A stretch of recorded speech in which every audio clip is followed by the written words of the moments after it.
Alright, here's my new car. It's a 2002 Subaru Legacy. I got it from work. It was a trade-in. It was traded in on a new Subaru.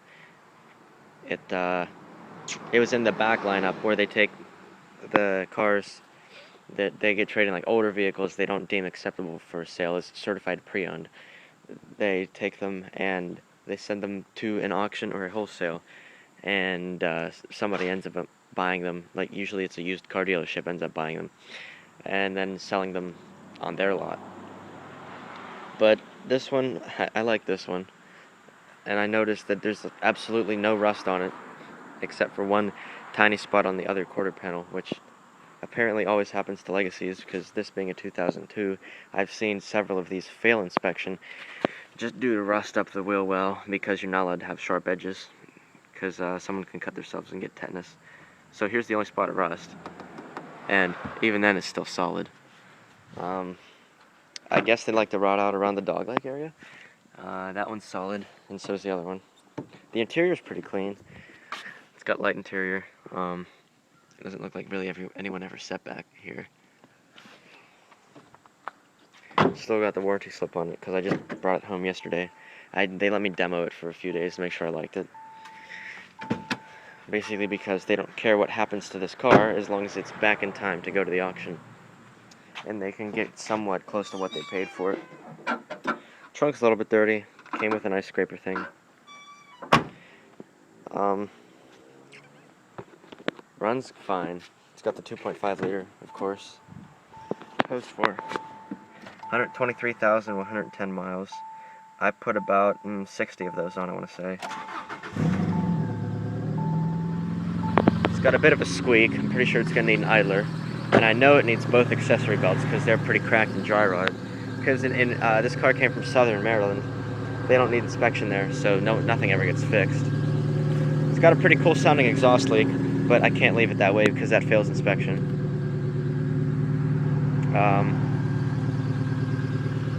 Runs good, drives good, nothing's wrong with it. Needs 2 front wheel bearings, which really, that's not bad, considering some other things I've gotten into.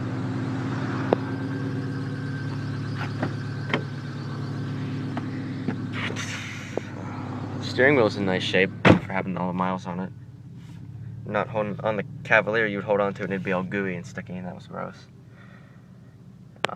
The air conditioning compressor runs, but the air's not cold. It makes some sort of noise. Honestly, I'm gonna sound like an idiot, but I've never diagnosed an air conditioner before, so I have no idea what's wrong with it. All I know is the compressor runs and nothing else happens. Maybe it's a pressure switch or condenser, or I honestly have no idea. But I'll eventually get that diagnosed. I already put my quarters in it since I had like 16 bucks of quarters in the Cavalier. This one has a change holder that'll hold $4. And let's see. This car's never smoked in because it doesn't have a cigarette lighter. CD, cassette, AM/FM. Factory floor mats. It's nice. That squeak's a little annoying. I'll eventually diagnose that though.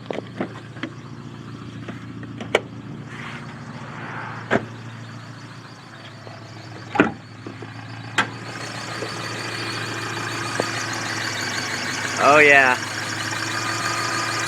There's the idler on the bottom of that tensioner. I bet that's where it's coming from. Honestly, that's not a big deal. I'll do that when I do the belts.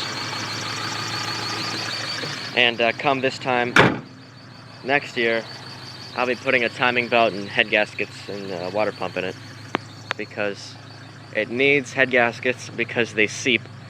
Of course, that's every Subaru ever made. And naturally, when you do that, you do the timing belt, and when you do the timing belt, you do the water pump, because the water pump's driven by the timing belt.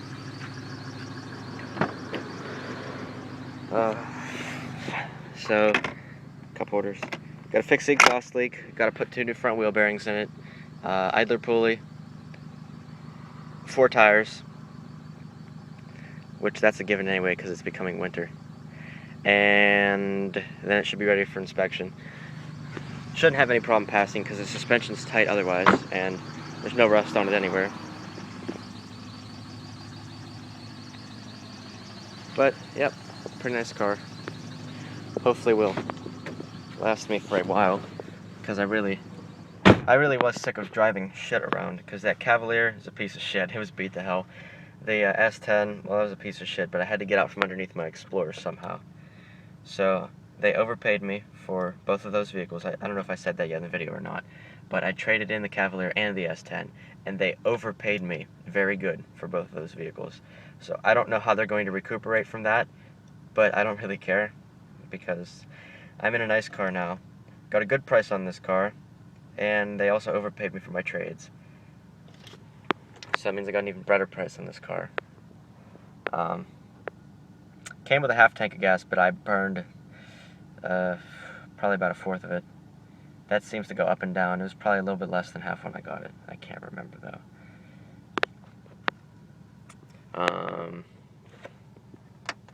Other than the AC not working though, it's very nice.